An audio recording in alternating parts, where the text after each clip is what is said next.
d'hommes, les femmes doivent souvent braver les regards critiques de la société et parfois l'opposition de leur entourage pour travailler sur les chantiers. Il y a beaucoup de risques dans ce métier. Comme le bois peut être cassé, on peut trébucher en montant sur l'échelle. En exerçant ce métier, j'ai pas eu de problème dans mon foyer, car mon mari et moi se sont compris avant le mariage. Je lui ai dit que je compte pas laisser mon métier. Chaque travail a ses difficultés, mais on ne doit pas penser aux difficultés pour refuser de travailler. Il faut viser l'avenir. Le travail paye toujours, surtout quand on a des parents qui comptent sur nous. Il ne faut pas abandonner.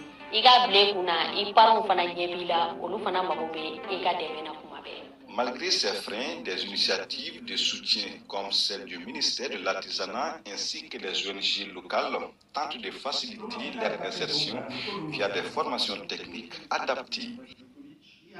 Je reçois à présent sur ce plateau M. Modibo Mao Makalou, il est économiste. Bonsoir M. Makalou. Bonjour madame. Bonsoir. Alors dites-nous sur le plan informel, quel est l'apport de ces activités à l'économie malienne? Mais vous savez, c'est pas le Mali seulement. Si vous prenez la grande partie des économies africaines, le secteur informel est prépondérant. Le secteur informel, c'est en fait ce qu'on appelle aussi le secteur non structuré. Donc il y a des études par rapport aux unités économiques qui existent. Et en Afrique, et particulièrement en général, et particulièrement au Mali, on estime que plus de 95% des unités économiques sont informelles et non structurées. Et vous savez, les femmes jouent un rôle très important au niveau de l'économie, et surtout de l'économie informelle, parce que évidemment, ce n'est pas si bien recensé puisque c'est non structuré. Mais c'est ce qui permet à notre économie d'être résiliente. On parle beaucoup de la résilience de notre économie. Elle subit des chocs exogènes, mais on résiste. Mais c'est surtout à cause de l'informel, mais aussi de l'apport de la diaspora malienne de l'étranger. Mais pour quand même aller revenir à notre sujet, le secteur informel, évidemment, il a été évalué que 2/3 du secteur informel au Mali est occupé par les femmes. Donc je pense qu'il va falloir qu'on s'apaisantisse, vraiment qu'on accorde la plus grande importance à ce secteur, parce que évidemment tout soutien qui sera apporté au secteur informel à travers les femmes va bénéficier à l'ensemble de la société, parce que ce sera inclusif.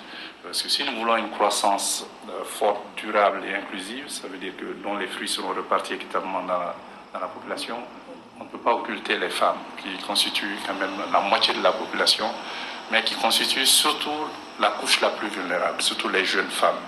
Parce que vous savez, 2 Maliens sur 3 ont moins de 24 ans, donc c'est les jeunes femmes qui constituent la majorité de cette population précaire. Donc non seulement en allant vers l'instruction, mais aussi la formalisation, ou en tout cas le soutien aux entreprises informelles, l'accès au financement, la formation technique et professionnelle, parce qu'évidemment, aujourd'hui, nous sommes un pays minier, mais nous sommes surtout un pays agro-silvopastoral. Donc, vous savez aussi que les travaux champêtres et les travaux domestiques sont généralement effectués par les jeunes filles. Donc, dans tout cela, je pense qu'il y a quand même matière à réfléchir et voir aussi comment on peut améliorer le code de protection sociale, parce que il s'agit surtout d'encadrer ce secteur informel pour qu'il puisse se formaliser, parce que c'est cela aussi qui va permettre à l'État de recenser l'ensemble de la population, mais aussi à augmenter ses recettes fiscales. D'accord, merci M. Makalou. Je vous reviens dans quelques instants. En attendant, nous allons voir un autre zoom sur une autre brave jeune dame, artisane de son état. Elle s'appelle Fatoumata Djane. Nous allons la voir dans les images, voilà. Elle est spécialiste du tissage de meubles en fil de nylon multicolore, très demandé au Mali. Depuis plusieurs années, années déjà, elle exerce le métier d'artisan. Fébrilement, elle réalise des tissages sur des articles à métaux, notamment des chaises, apportant ainsi une touche d'originalité et de bonne humeur autour de ces articles. Ces derniers peuvent être utilisés en intérieur comme en extérieur et offrent un grand confort d'assise. Fabriqué à la main, chaque pièce est unique et les clients ne se bousculent pas dans son atelier, elle l'a dit, mais Fatoumata Diané est résiliente et arrive à joindre les deux bouts. Confiante en l'avenir, c'est avec courage et passion qu'elle affronte chaque journée en se disant que de meilleurs jours sont à l'horizon. Ce mois de mars célèbre les avancées sociales, politiques, mais aussi économiques des femmes, tout en plaidant pour l'égalité des sexes et la justice.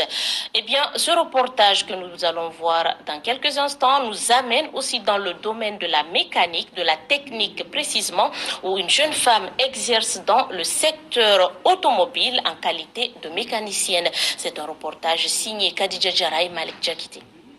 Bien que ce domaine ait été historiquement dominé par les hommes, les femmes mécaniciennes dans le secteur de l'automobile et des garages s'imposent aujourd'hui de plus en plus, en brisant les stéréotypes et font progresser l'industrie.